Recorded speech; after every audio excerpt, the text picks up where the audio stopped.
కిటికీలు ఉంటాయి ఎందుకంటే వాస్తు కోసం, వాస్తు ఎందుకంటే కిటికీ కోసం. ఈ రెండింటికి అర్థం లేదు. మూసే ఉంటుంది ఎప్పుడు కిటికీ. మన బతుకులు ఎంత గొప్పవో.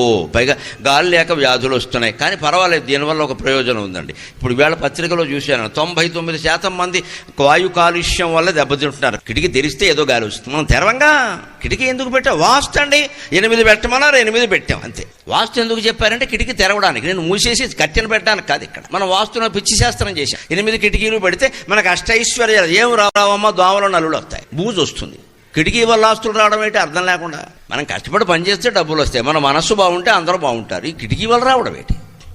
మనం బుద్ధి బూజు పట్టేసి పిచ్చి నమ్మకాలు బాగా పెరిగిపోయి మన మీద దేవుడి మీద కూడా మనకు సరైన నమ్మకం లేక, ఆత్మవిశ్వాసం పూర్తిగా లేక, ఇంకా గోడ మీద పేడ మీద మనం ఆధారపడ్డాం. ఇక్కడ వాటికి విరుగుడే నిజమైన ఆధ్యాత్మికత. బుద్ధి అనే తెల్లదామరపు రేకు విప్పితే ప్రపంచంలో పరిష్కారం కాని సమస్య ఉండదు. అన్ని విశాలంగానే ఉంటుంది. ఒక యోగి దగ్గర